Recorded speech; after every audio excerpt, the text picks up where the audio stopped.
Yep. So this lecture is a hopefully it'll be short. This one, it's about the wrath of God. So what does the Bible say about the anger of God? I just read an article. So this is the beginning of it.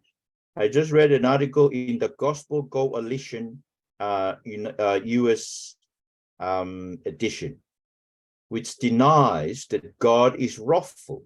So this is this guy with a PhD. He wrote a book on atonement, and to me, it's just scary that he's writing on the atonement, on the death of Jesus, but he's denying that God is wrathful, that God is angry with sin.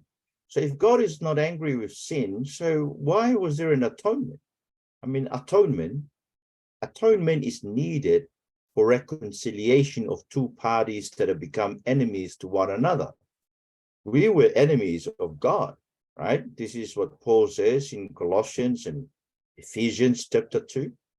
And therefore, because we're enemies of God, God reconciled us to his will through the death of Jesus. So, but I read this article on the Gospel Coalition that denies this. And so besides unsubscribing, so I just unsubscribed myself from their website, I decided I wanted to take you through a brief tour of the Bible to show you from the 7 talanoas of Scripture how wrathful our God is. So the wrath of God in the talanoa of creations. Talanoa number 1. The wrath of God in creation is bound up with disobedience to the instruction on how to live in God's place. Remember Genesis 2:15-17? They were told, this is how you ought to live. You're free to eat from every tree. But one tree in the middle of the garden, the tree of the knowledge of good and evil, you can't touch that. The day you eat of it, you will die.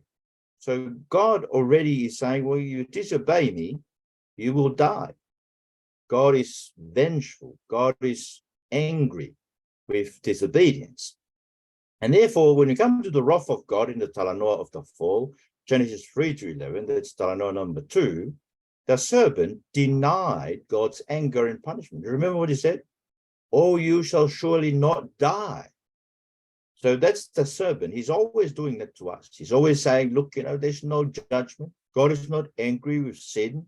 Homosexualities, adulteries, drunkard, they all go in. At the end, the love of God will be victorious over the anger of God, the wrath of God. See, the serpent, that's the serpent's lies and deception. And he is a murderer, says Jesus, since the beginning. And that's how he murdered our humanity, by lying to us. See, but when they sinned, when they disobeyed God, punishment came upon them. There was punishment on the serpent, the woman, and the man.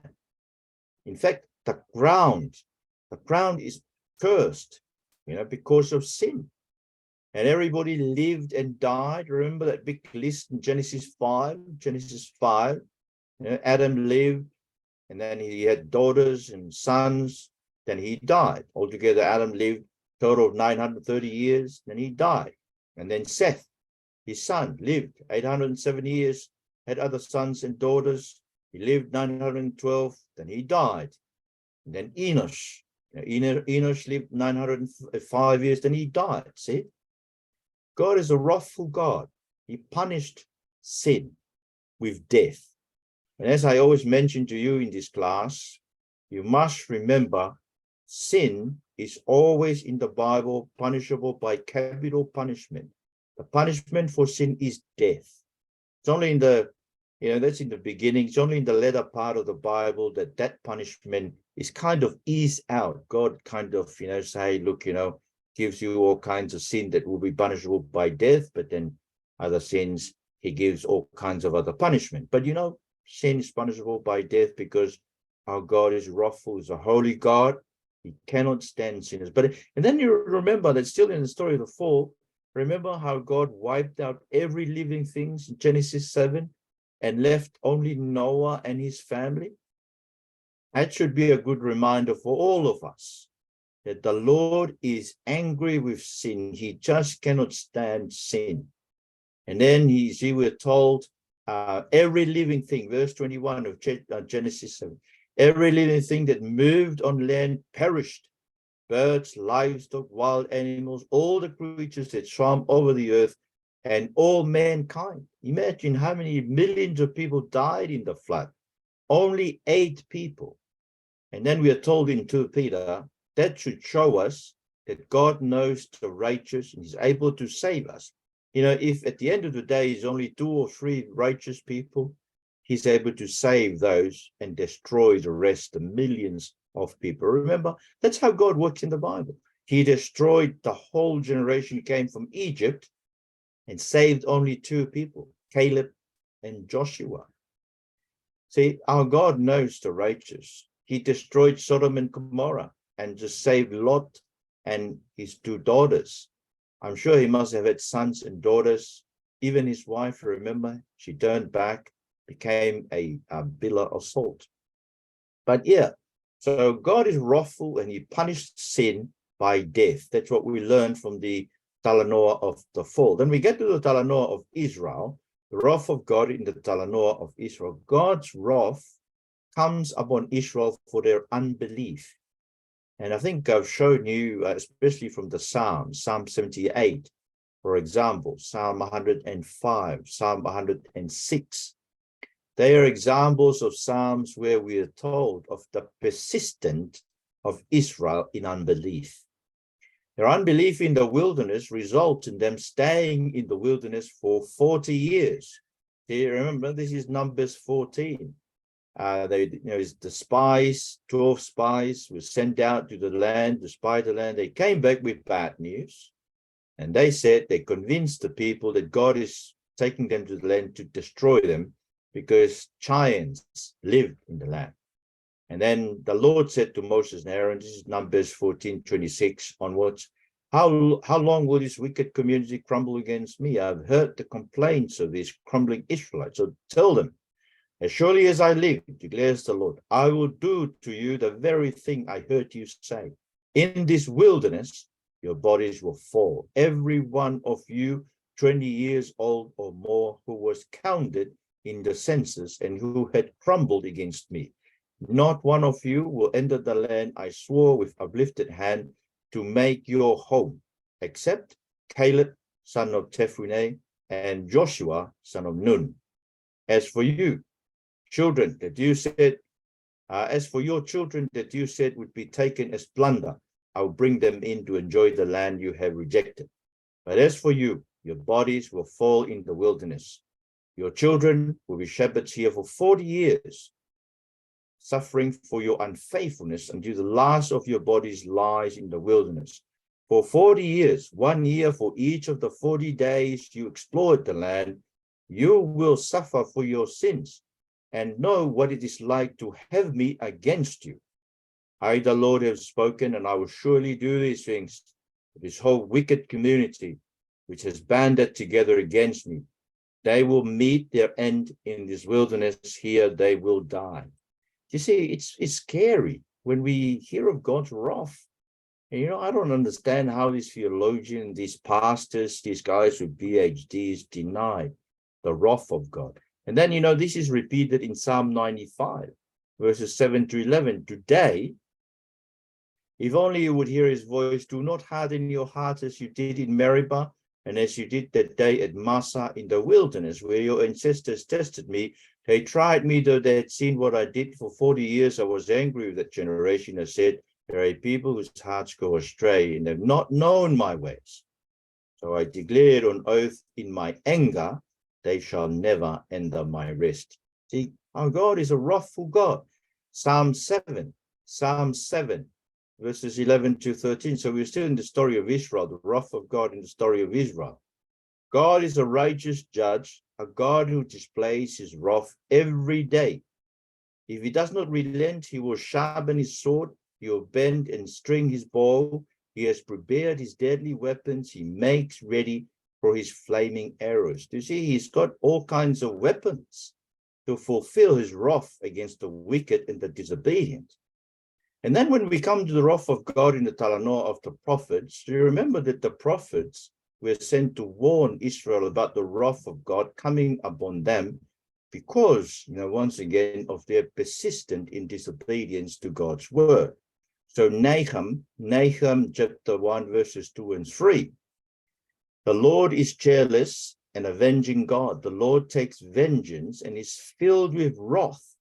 The Lord takes vengeance on his foes and vents his wrath against his enemies. You see, he vents his wrath. And then eventually he poured out his wrath upon Israel, his people. Isaiah 42, verses 24 to 25. Who handed Jacob over to become lewd and Israel to the plunderers? Was it not the Lord against whom we have sinned? For they would not follow his ways. They did not obey his law. So he poured out on them his burning anger, a violence of war. It enveloped them in flames, yet they did not understand. It consumed them, but they did not take it to heart. See, he has a day of wrath. See, that's the day of his destruction. Joel 1:15. Alas, for the day of the Lord is near. It will come like destruction from the Almighty. So you see, even in the prophets, there is a day of wrath. There's a day of anger. It's a day of destruction. And eventually the Lord avenged and poured out his anger upon his own people for their disobedience. And you know, we should ourselves worship the Lord with fear because he is a consuming fire. This is what we're told in Hebrews 12. And then, you know, when we come to the wrath of God in the Talanor of Jesus, you'd see that that in Jesus, John came to baptize. You know, the baptism of John was a way to flee from God's coming wrath. I think we saw this. We saw this in Malachi, right? That the expectation for the coming of the Lord, you know, they were looking forward to the day when the Lord will come, and they said in Malachi that when the Lord appears, you know, he will bring destruction. So at the end of the Old Testament, they were looking forward to the day when the Lord will come to bring about his wrath upon them. And so John the Baptist came. He is the last of the prophet of the Old Testament prophets, right? The last of the written Old Testament prophet is Malachi. He's a writing prophet. But the last of the Old Testament prophet is John, because John is the last prophet to speak before Jesus returns. So any prophet after Jesus is a false prophet. Okay, I've said that before, and let me repeat it to you again. Any prophet who claimed to be a prophet of God who came after Jesus, so Muhammad, Baha'u'llah, Joseph Smith, all kinds of other prophets, they're false prophets, because after Jesus, Jesus is God's last word. Okay? We need to turn to Jesus. But anyway, so the story of God's wrath in Jesus' fulfillment is this. John's baptism was a way to flee God's coming wrath. So this is what he said to the Sadducees and the Pharisees, the religious leaders of the time. It was baptism. He said to them, "You brood of vipers, who warned you to flee from the coming wrath?" So John was expecting that Jesus' coming was the coming of God's wrath. And then Jesus came and said to them, well, you remember I told the parables. Jesus points to the end of the age as the harvest. It will be the time in which the children of the devil, and here I quote Jesus, the children of the devil includes everything that causes sin, and all who do evil will be thrown to the furnace of fire, where there will be weeping and gnashing of teeth. So this is Matthew 13:40 to 41. Jesus said, you know, this is the story of the wheat and the weed. As the weeds are pulled up and burned in the fire, so it will be at the end of the age. Son of Man will send out his angels, and they will weed out of his kingdom everything that causes sin, and all who do evil. They will throw them into the blazing furnace, where there will be weeping and gnashing of teeth. Okay, so John was looking forward to the coming wrath of God when Jesus comes. Jesus comes and he points to the end of the age. So therefore, that's why we're still living in the last days since the coming of Jesus. You know, also Jesus, he spoke of the day of judgment where there will be no mercy for the towns like Capernaum, Bethsaida, Chorazin. These are the towns in the north side of Galilee. If you go to the Sea of Galilee, the Sea of Galilee stands like this, and the north, there is three towns, right? Capernaum is here, Chorazin is at the top, Bethsaida is on the side. So west, east. So that's Capernaum, Bethsaida, and Chorazin. So Jesus, he condemned those towns for seeing the miracles, yet refusing to repent. See? Yeah, well, this is also a warning to you and me. Now that we've heard Jesus died for our sins, if we don't repent, or if we pay Jesus just lip service, we worship Jesus just with our lips, our hearts just turn away. We worship Jesus through just traditions, and the word of God does not touch our hearts, transform us.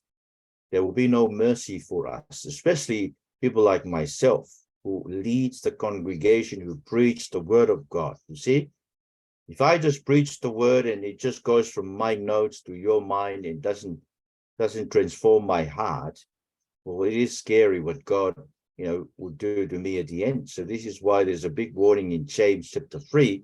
Not many of us should become teachers, because, us teachers, our judgment will be harsher than the rest of the people. See? So there you are. Jesus, he condemns those towns who saw the miracle performed in them, but refused to repent. In fact, Jesus said, those who reject him will not see life. John 3:36. John 3:36. Whoever believes in the Son has eternal life, but whoever rejects the Son will not see life, for God's wrath remains on them. You see that God's wrath is upon us all. But if you turn to the Son, you will have eternal life. And therefore the wrath of God is removed from you, because it has been turned to the Son. See? That's why when you believe in the Son, God's wrath is taken from you, because his wrath upon you was taken by the Son. If you don't believe in the Son, then the wrath of God remains in you. Okay? Now, when we get to the last days, the story of the wrath of God in the Talanoa of the last days, from Acts 1 to Revelation 20, Paul says that the wrath of God is revealed from heaven on those who suppress the truth of God with their wickedness, Romans 1:18. So he says, the wrath of God is being revealed from heaven against all the godlessness and wickedness of people who suppress the truth by their wickedness. You see, only those who are now justified by the blood of Christ will be saved from the coming wrath. So remember how John was looking forward to the coming wrath? And when Jesus comes, Jesus points forward to the end of the age when the judgment will come. And Paul says in Romans 5:9, since we have now been justified by his blood, by the blood of Christ, how much more shall we be saved from God's wrath through him? See, the only assurance we can have of escaping God's wrath on the judgment day is the blood of Jesus. We have been justified now. We have now, in this present time, been justified by the blood of Jesus. So, this is how I can be sure of heaven. I can be sure of heaven if I die tonight. It's because I'm justified now by the blood of Jesus. And therefore, when I face the judgment of God, when I die, Hebrews 9:27 says, we are destined to die once and then to face judgment. When I face judgment, I will escape that, the wrath of God. I'll be saved from that because I'm now being justified. Anyway, the coming wrath is still upon those who profess to be believers, but are not transformed into the likeness of his Son. So Ephesians 5:5-7, see, Ephesians 5:5-7, for this you can be sure, no immoral, impure, or greedy person, such a person is an idolater, has any inheritance in the kingdom of Christ and of God. Let no one deceive you with empty words, for because of such things God's wrath comes on those who are disobedient. Therefore, do not be partners with them. So you see, don't be even partner yourself with those who are immoral or who endorse immorality. So friends, those of you who have left the Uniting Church, and the Methodist Church for endorsing immorality, that's what the Bible says. Do not partner with immorality, okay? And let no one deceives you. None of those will ever inherit the kingdom of God. Even Colossians 3:5, you see, this is a warning to us all. Those of us who are Christian, if you claim to bear the name of Christ, if you're Christian, put to death, therefore. This is Colossians 3:5-10. 5-10. Put to death, therefore, whatever belongs to your earthly nature: sexual immorality, impurity, lust, evil desires, greed, which is idolatry. Because of these, the wrath of God is coming. See, wrath of God is still coming. You used to walk in these ways in the life you once lived, but now you must also rid yourselves of all such things as this: anger, rage, malice, slander, and filthy language from your lips. Do not lie to each other, since you have taken off your old self with its practices and have put on the new self, which is being renewed in knowledge in the image of its creator. So there you are. We have been renewed. So make sure that you're transformed. Make sure that you do not live a life of pretension, right? Outwardly, you look good. Remember, those of you from Sower's Church, you know how we saw the leafy fig tree? Jesus looks for the fruit. He's not impressed with a leafy fig tree. He will curse a leafy person, a person who looks good on the outside but bears no fruit. You see, we bear fruit because the word of God remains in us, see? And therefore we bear fruit. But if the word of God doesn't remain in you, you're just a leafy Christian. Therefore, you're cursed. And so God is just, right? And will pay back our enemies for the troubles they caused us. Of course, you may hear people slandering you. It's the same here. Our group, our church has been slandered. I myself have been slandered. It's nothing new. We should expect it. Jesus said they will hate you. If they kill you, they will think that they're doing a sacrifice for God, see? But in 2 Thessalonians 1:6-10, we are told that God is just. He will pay back trouble to those who trouble you and give relief to you who are troubled, and to us as well. This will happen when the Lord Jesus reveals from heaven in blazing fire with his powerful angel. He will punish those who do not know God and do not obey the gospel of our Lord Jesus. They will be punished. It is a repetition of punishment, wrath with everlasting destruction, and shut out from the presence of the Lord and from the glory of his might on the day he comes to be glorified in his holy people and to be marveled at among all those who have believed. This includes you, because you believed our testimony to you. See, the apostolic testimony to us is in the gospel and the epistles in the New Testament. You believe that? You will be saved. That's what Paul is saying. See, and when Jesus returns, he will judge the living and the dead. And this is the Revelation 20, end of Revelation 20. And I saw a great white throne and him who was seated on it. The earth and the heavens fled from his presence, and there was no place for them. And I saw the dead, great and small, standing before the throne, and books were opened. Another book was opened, which is the book of life. So books, so there may be other books. The dead were judged according to what they'd done, as recorded in the books. The sea gave up the dead that were in it, and death and Hades gave up the dead that were in them, and each person was judged according to what they'd done. Then death and Hades were thrown into the lake of fire. The lake of fire is the second death. Anyone whose name was not found written in the book of life was thrown into the lake of fire. See, it's scary. There is a second death, right? The first death is what we're expecting, but there will be a second death when Jesus comes for judgment, right? And it is our prayer that we continue to hang on to our faith in Jesus. Jesus is good, he is wise, he is able to hang on to us, strengthen us so that we don't fall, okay? The reason why you're a Christian is because Jesus is holding on to you. That's why we need to keep on praying that Jesus holds on to us and never give us up, okay? Judgment is coming, but we must continue on to trust in the blood of Jesus, upon which we have been washed. And therefore, when we get to the story of the wrath of God in the new creation, we see that no cowards, unbelievers, or liars will enter the city of the New Jerusalem. So here is a Revelation 21, verses 7 and 8. Those who are victorious will inherit all this, that is the new creation, the New Jerusalem. And I will be their God, and they will be my children. But cowardly, the cowardly, the unbelieving, the vile, the murderers, the sexually immoral, those who practice magic arts, the idolaters, and all liars, they will be consigned to the fiery lake of burning sulfur. This is the second death. Friends, do not compromise your faith. You know, if you're put in a position and you're asked what you believe regarding, sexuality and things like that, speak up. Ask the Lord to strengthen you to say, we believe what the Bible says, that there are only two genders in the world. We believe, that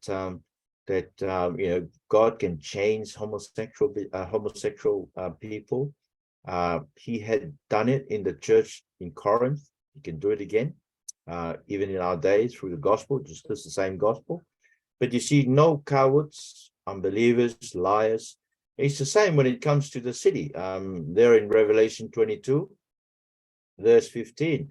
I'll read from 14. Blessed are those who wash their robes, that they may have the right to the tree of life, and may go through the gates into the city. Outside are the dogs, those who practice magic arts, the sexually immoral, murderers, the idolaters, and everyone who loves and practices falsehood. See? No falsehood will ever enter the city. So, friends, our God is wrathful, and therefore, when you hear people saying that, God is no longer wrathful, you must remember that the Bible everywhere, and even the reason why Jesus died, is to take away the wrath of God from us. And it's only by the blood of Jesus that we are justified now, and therefore we have hope of being saved from the wrath of God when we die or when Jesus returns. Okay?